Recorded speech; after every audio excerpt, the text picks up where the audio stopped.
들여다봅니다. 궁금한 심리 Y입니다. 오늘도 심리학자 정혜인 교수 함께하죠. 나와 계시죠? 네, 안녕하세요. 정혜인입니다. 오늘 비 오죠, 거기도? 네, 여기도 비 많이 옵니다. 그러니까요. 비 많이 오고 비 오는 날 창밖을 보면서 어쩐지 커피 한 잔 들고 계실 것 같은데요. 너 너무 갔나요, 제가? 네, 넘어오셨습니다. 알겠습니다. 자, 이야기 들어가죠. 오늘 주제 뭘까요? 이 시간에는 전번 시간 끝날 때 궁금하다라고 말씀하셨던 질투의 심리에 대해서 이야기를 좀 나눠보려고 합니다. 진짜로 제 부탁을 들어주신 거예요? 네, 물론입니다. 이야, 이 황송하옵니다. 아니, 제가 왜 그때 질문을 드렸냐 하면요. 네. 박찬욱 말고 박찬옥 감독이라고 질투는 나의 힘이라는 영화. 예전의 영화였는데 최근에 그걸 다시 봤어요. 네. 다시 봤는데 질투하는 사람들은 왜 저렇게 찌질할까 하는 느낌이 들어가지고요. 내 안에도 질투의 마음이 있을 거 아닙니까, 그죠? 그럼요. 그게 겉으로 드러나면은 사람이 찌질해지나 싶어서 질문을 드린 겁니다. 찌질하게 보여줄 수 있을 것 같기는 합니다. 일단, 네, 질투를 사전에서 먼저 찾아보면 사랑하는 사이에서 상대되는 이성이 다른 이성을 좋아할 경우에 지나치게 시기하는 마음, 그리고 다른 사람이 잘 되거나 좋은 처지에 있는 것을 공연히 미워하고 깎아내리려고 하는 거, 그리고 좀 우월한 사람을 시기하는 거라고 표기되어져 있습니다. 그러게 말이에요. 우리 민족은 사촌이 땅을 사면 일단 배부터 아프잖아요. 네, 그렇죠. 아니, 근데 이제 질투를 하는 마음도 있지만 질투를 내가 받을 때도 있잖아요. 맞습니다. 그때 진짜 힘든 거 뭔지 아세요? 뭘까요? 내 마음 몰라? 뭐 어떻게 알아, 그거? 그럴 때 진짜 힘들죠. 네. 일단 이 질투가 본능에 맞닿아 있는 어떤 심리적 기제여서 프로이드는 심리적인 어떤 복잡성과 무의식의 갈등 관계에서 만들어진다라고 이야기를 했어요. 그래서 인간이 태어나서 생후 첫 1년 동안 강렬히 활성화되는, 일단 인간은 태어나자마자 내버려졌다라고 생각을 하기 때문에 이 죽음의 본능에서 비롯되는 질투하는 마음이 생긴다.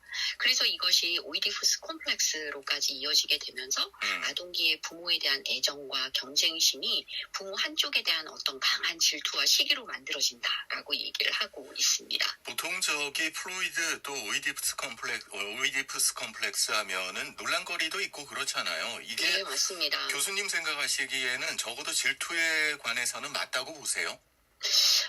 일단 어느 한쪽을 시기하고 질투하는 마음, 이런 부분에서는 좀 저는 맞다고 생각을 합니다. 네, 일단 맞다는 전제하에 일단은 아동기부터 나타납니다. 질투의 네, 마음은. 맞습니다. 이 질투가 종종 어떤 무의식적인 감정에서 비롯되어져서 의식적으로 느끼지는 않지만 내면 깊은 곳에 있는 어떤 경쟁심이나 불안, 이런 것들이 질투라는 형태로 표출되어질 수 있다라고 얘기를 하고 있고요. 또 질투는 개인의 자존감을 보호하기 위한 방어 기제로 작용하기 때문에 어떤 타인의 성공이나 행복에 대한 질투는 자신의 불안감이나 열등감을 외부로 전이하는 방식으로 이해가 된다. 그렇기 때문에 질투는 정서적 갈등의 한 형태로 보고 이들 간의 균형이 깨지면서 나타난다라고 이야기를 했습니다. 이게 참 질투도 하나로 규정하기가 어렵겠네요. 지금 온갖 복잡한 게 다 얽혀 있는 것 같은데요. 네, 맞습니다. 이 프로이드의 관점에서 질투는 말씀 주셨던 것처럼 어떤 단순한 감정이 아니라 개인의 내면적 갈등과 무의식적인 어떤 욕구가 얽혀진 복잡한 현상으로 이해가 되고요. 이 질투가 영화로 소재로 만들어질 때는 질투는 나의 힘 같은 그런 어떤 소재로 될 때에는 아마 프로이드의 질투 이론이 굉장히 크게 작용했을 겁니다. 질투라는 게 세상 쿨한 사람도 어느 순간에 꼭 생긴단 말이에요. 네. 저는 질투는 왜 생긴다고 생각하세요? 저는 뺏기기 싫어하는 마음, 뭐든지 그런 마음이 우선하지 않을까 싶은데 그건 제가 뭘 알겠어요. 가르쳐 주세요. 일반적으로는 첫 번째 자존감이 낮아지면서 타인과의 비교에서 불안감이 막 증가되기 때문에 자신의 부족한 것을 느끼게 되면서 시작된다라고 하고요. 두 번째는 어떤 특정한 사람이나 관계에 대한 강한 소속감이 있을 때 난 저 사람이랑 혹은 우리랑 뭐 이렇게 될 때 그 소유가 위협받는다고 느끼면 질투가 발생합니다. 그래서 친밀한 관계에서 자주 모두 나타나게 되는 거죠. 세 번째는 애착 이론에 근거해서 굉장히 불안정한 애착 스타일을 가진 사람들이 더 강한 질투를 느끼게 되는데요. 이들은 관계 안에서 불안이 커지고 증폭되어지면 언제 내가 사랑하는 이들에게 거부당할지도 모른다라고 생각하기 때문에 이 질투와 시기가 생기는 겁니다. 이것만 가지고 해결 못할 것 같은데요? 네, 사회적 비교 이론에서 예. 질투를 보기도 하거든요. 그래서 자신을 타인과 비교하면서 다른 사람의 성공이나 행복을 보면 질투를 느끼게 되기도 하고요. 또 마지막으로 굉장히 경쟁적인 성향을 지닌 사람이 타인의 성취에 대해서 질투를 느껴서 자신의 위치나 성취에 대한 어떤 불안을 만들면 또 발생하게 됩니다. 지금까지 이야기 종합해 봤을 때 이건 제 생각입니다. 네. 질투라는 거는 생존 본능 빼고는 하나같이 쓰잘데기 없는 것 같거든요. 어떻습니까? 근데 질투는 나의 힘이라고 했잖아요. 그렇죠? 예, 일반적으로 되게 질투를 부정적인 감정으로 여기고 있지만 사실 모든 경우에 나쁘지는 않습니다. 질투가 긍정적인 역할을 할 수 있는데요. 질투는 자신의 어떤 감정이나 필요를 인식하게 도와줄 수 있어서 내가 원하는 게 뭔지 또 이 관계에서 어떤 힘의 역학이 있는지 이런 것들을 또 이해할 수 있게 만들고요. 예. 또 적절한 수준의 질투는 관계 안에서 소통을 촉진할 수도 있어서 상대가 나한테 만약에 질투를 느끼는 상황이라면 또 서로의 감정을 좀 더 솔직하게 이야기하게 되면 관계가 더욱 깊어지게 만들 수도 있습니다. 긍정적인 효과 보세요. 교수님도 2개밖에 이야기 못 하셨잖아요. 아닙니다. 더 또 있습니다. 있어요? 예. 질투는 어떤 성취욕을 자극할 수도 있습니다. 그래서 다른 사람의 성공을 보면서 나도 더 나은 목표를 설정하고 노력하려고 하죠. 그리고 질투는 사회적 규범을 지키는 데도 도움이 될 수 있어서 친구나 연인의 행동이 자신의 기대와 다를 때 질투가 생기게 되면 이 관계의 경계를 확립하는 어떤 역할을 할 수가 있습니다.